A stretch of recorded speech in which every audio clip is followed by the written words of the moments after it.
welcome to Dream It, Dare It, Do It, Live the Life You Want. I'm Jasmine, and today this is a special episode. This is an impromptu episode. This is an episode that was not planned at all. And I have a very good friend of mine here with me, and her name is Pam. Hi, Pam. Hello, Jasmine. So everybody, you've seen Pam before. This is her second episode with me, but Pam and I are like chat buddies, and we constantly talk about shit. And today we're going to talk about shit. So here's the context, guys. Pam and I are obsessed with our weight. So we relate in that way. And so I'm fuck that girl. And Pam is like give me the food, girl. Just give it to me. And so we're exploring because, as you guys know, mind, thought, consciousness, or if you don't know, mind, thought, consciousness are the three principles. And we explore the nature of our behaviors, the nature of our feelings. And today we're talking about a phrase that Pam saw in the book, The Missing Link from Mr. Sid Banks. And here is the beginning of the phrase. Well, actually, here's the phrase. When the desires of your mind trouble your spirit, your life becomes turmoil. My advice is to learn to free yourself from too many desires. So, this is what we're exploring.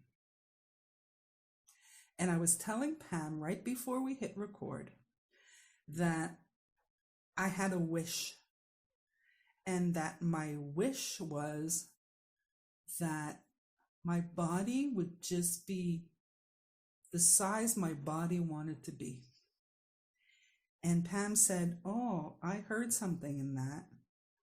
What did you hear, Pam? What I heard is that health and well-being is our natural state. And if we can get all of the thinking and all of the judgment that we have got about our bodies and our relationship with food, if we can get that out of the way, then our bodies will be the size they want to be. Yeah. Because health and well-being is our natural state. Yeah. Yeah, because we don't tell our body, okay, breathe now. It's time to breathe. Right. Heart, you got to beat. It's just happening. Just like, can't you hear the beat of my heart right now? That's not the beat of my heart, by the way. That's a cat my father gave me that has a little arm that goes tick, tick, tick, tick. But you get the gist.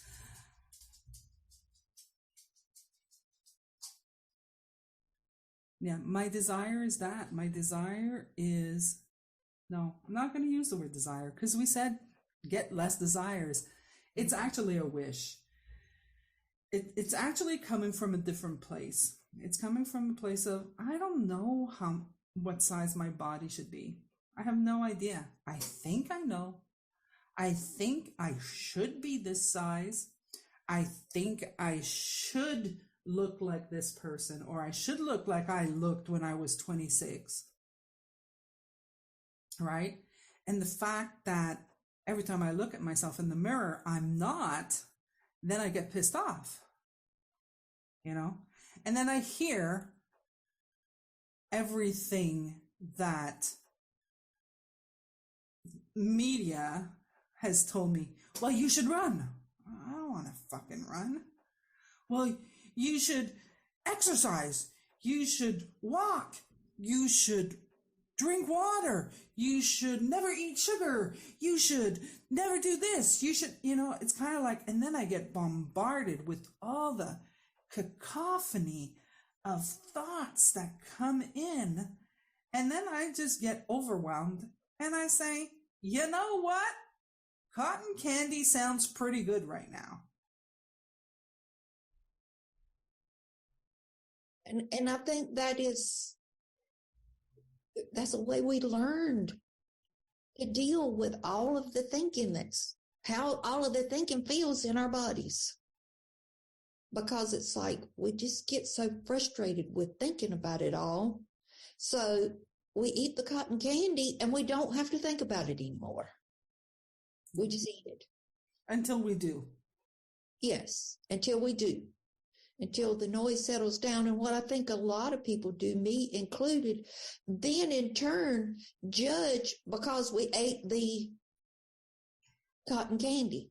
So we get this thought, I'll eat the cotton candy and I won't have to think about it anymore. So now we got a new layer of thought about, I know better than to eat cotton candy. That is nothing but sugar. And I'm not supposed to be eating sugar. And sugar's bad for me. And what is it going to do to my body? And all the blah, blah, blah. And it just goes on and on and on. And if we just let go of all of that thinking, we'll probably find we don't even want the cotton candy. Yeah. The thought of cotton candy doesn't even come up. And that's not to say cotton candy is wrong or bad, but do we really do we even want the cotton candy? Yeah, and it's not that,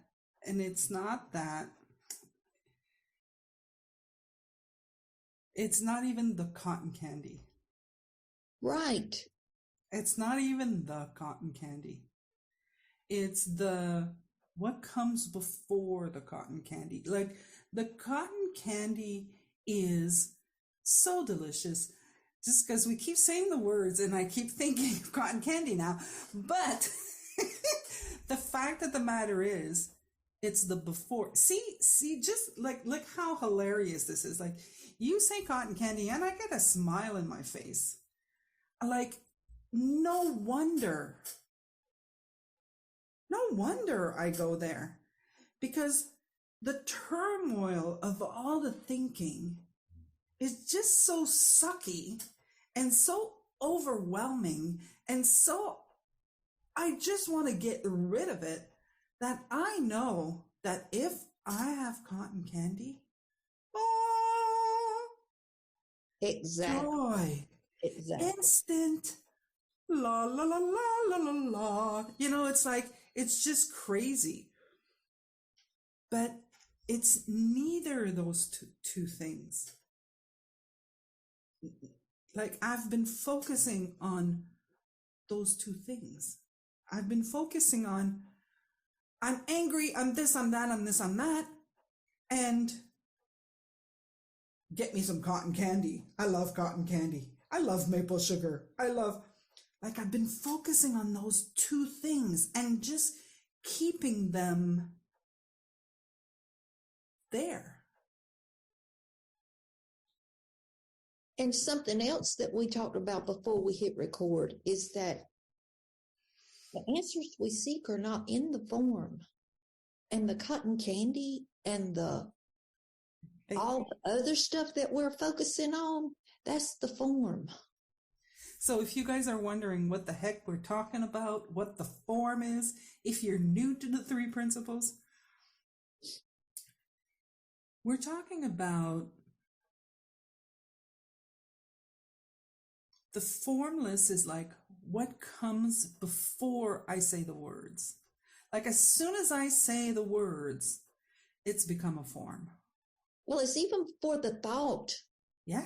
Because the thought is a form too. The thought is that formless energy taking form. Yeah. So how would you qualify the form? Like, how would you explain the formless in your words? And then I'll try it. I'll do my best to try it too. Okay.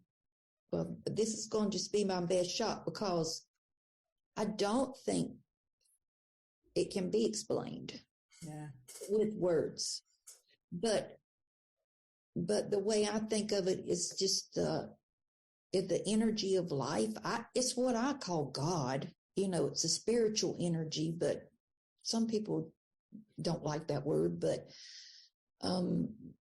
it's the spiritual energy that runs our life, and so it's moving through us all the time, and that spiritual energy is doing things like beating our hearts and digesting our food and breathing, but it's also doing things like putting thoughts in our head. And the thought is the form that energy is taking right now. So before this three principles understanding, I could not see that thought was a form because you can't see thoughts. But it is the form that thought is taking in the moment. And they're moving. It's moving all the time. But so even before we reach for the cotton candy, or we even think that the cotton candy will make me feel better, the formless energy is before that. Yeah. Yeah, it's the energy that makes the plant grow. There's this energy before we physical bodies are, before, like, even human beings, like we show up, like, it's a creative energy. We constantly, like, it's so funny. I keep thinking about, I don't want to say it. Well, here, I'm going to say it. The law of attraction. I was listening to The Secret, and I'm not a big fan of the law of attraction anymore. I'm not about that. But I'm about what I loved in that whole book, movie, whatever you how you listen to it, was the thing that made me stop in my tracks was that one guy had said that your current situation is not how it is.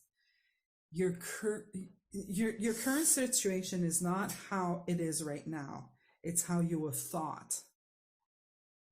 Right? Everything that you are is a result of everything that you've ever thought. Because what we do with thought is we create. We want a chair. Somebody created a chair, and then everybody ran with it. Like, who doesn't know a chair, right? And this occurs constantly in the world. It's kind of like somebody thinks of, oh, I have this issue, and then they go, how can I solve it? And then they create something to solve it, right? So this is a beautiful power that we human beings have. Like, this is gorgeous. However, we forget we've done it. We forget that it's all made up. Like, one day somebody said, you know what? My back hurts. I wish I could sit, but I can't sit on the floor. I wish I could sit on something that would just hold me up so that I wouldn't have to pull myself up. And somebody created a chair and sat, and they said, wow, that's great. And now we're in 2023 and people are always sitting down. Right. And now they're all complaining, wow, I don't know why my hip hurts. Yeah, it's because now we're always sitting down. Like, we forget. We do this everywhere because we're human beings and we get used to shit. And sometimes the thinking that we have has become so habitual that we don't even notice the thoughts that we have anymore. Yeah. It is just habit. So just like we don't have to remind ourselves to breathe, there are so many things that we do, thoughts that we have, and actions that we take that are so habitual, we're not even aware that we're doing it anymore. Yeah. And I think that that's the level for me. I don't know about you, and you can tell me, Pam, if it's the same, but for me, that's in this conversation. I can literally see, oh yeah, I've been focusing on I'm pissed off, and let me stop being pissed off, right? So what's going to make me happy? This, I'm unhappy, what's going to make me happy? And then I'm just playing like this. So this is what I do all the time. Ooh, ooh, ooh, I'm pissed, I'm happy, I'm pissed, I'm happy, I'm pissed, I'm happy. That's all I've been doing. And I can't see anymore what's under there. And everybody has their own thing. Oh, but Jasmine, it's this. Oh, but Jasmine is that. You can tell me until you're blue in the face. Until I see it. There's nothing that you guys can say or do. And you can call me stubborn. That's fine. It's like I think we had off camera, we had that conversation also. I think that, what did you say, Pam? You said it nicer than me, but it's kind of like, just honor the place in you that doesn't want to. Right. I don't remember what I said, but there's something about your son. Your son was like, you're like, he didn't want to, and he's like, I'm not gonna wanna. Right. So he had an accident, and I wanted a car accident, and I wanted to go up and give him some comfort, but I wanted to do that for me. A realization I had was I wanted the comfort for me more than for him. But he was honoring that place within himself that I just am not, I don't have the bandwidth to have company today.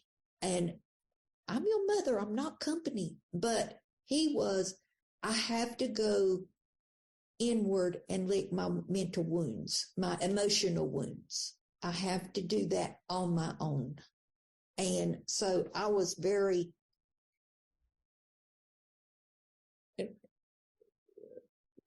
what was even the word? I admire him for knowing that that was what he needed, and for standing his ground for in what he needed, and not just doing it just because I wanted him to, because I needed to. So, yeah. I want to get back to what you said about the law of attraction and the guy saying that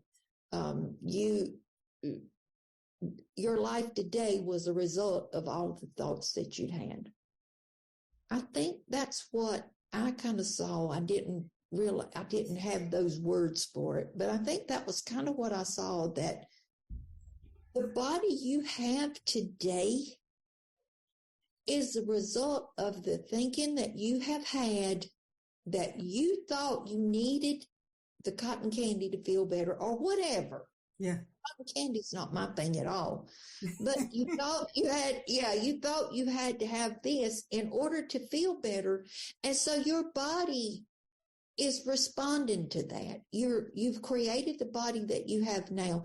And please, whatever you do, see if you can find the innocence in that.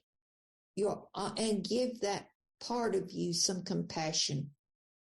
And when you do, the size of your body may not change, but the way you look at it may. The way you look at it will more than likely shift. And I have found that my body responds whenever I see it different that way. Yeah. So let me ask you, what is innocence, according, how would you word innocence, that word? Like, see the innocence in it.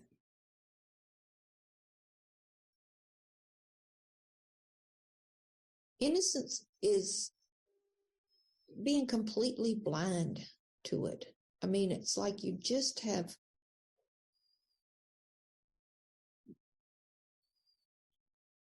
Well, in this particular situation, it's like a part of you had gotten conditioned to, you found something that made you feel better in a moment. So you had a feeling that you had no aware of what the feeling was, but you have found at some point in your life, you have found that for you, it was cotton candy. For me, it's a whole bunch of food. No, it doesn't matter what food it is. It just, sometimes it's not even food I love. I don't tend to eat food I don't like, but I do tend to eat food that if I was not feeling this way, that would not appeal to me at all. So, but it's a bunch of it. So, but at some point, that felt better than all the thinking that was going on, the thinking that I had in that moment. And I didn't realize that that's what it was. So the innocence was, this makes me feel better. And you just couldn't see that the reason it felt better was because you were thinking a different way. It changed your thinking. You didn't know that's what was happening. So the innocence is unawareness, I guess, not being aware.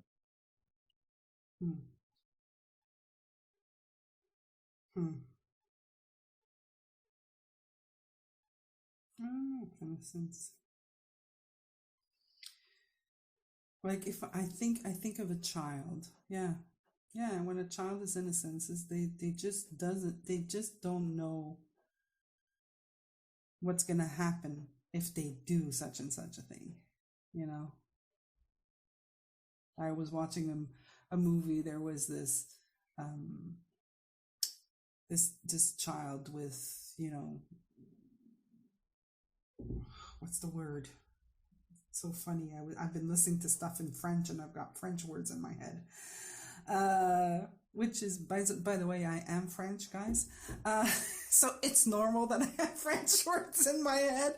But when I only have the French word, that's what's weird. Down syndrome. So there was this young kid that had Down syndrome, and he was wearing a green shirt, and he went into a park where there was gang activity, and it so happens that the colors were blue and green. And so the blue people saw this kid, that was just innocently walking in the park, looking for something, and they took him for, a rival gang member, and they shot him. Oh no. And he was fine, just so you know. He was fine, but there's both innocence in both cases, Right. Like these kids who are thinking that they have to fight because of a color, or I'm sure it's more complicated than that.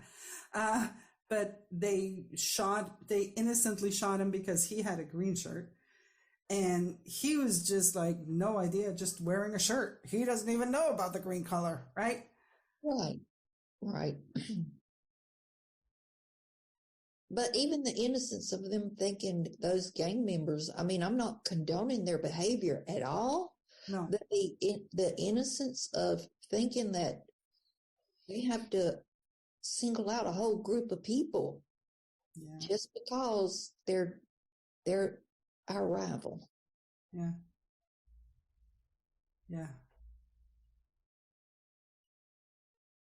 Innocence is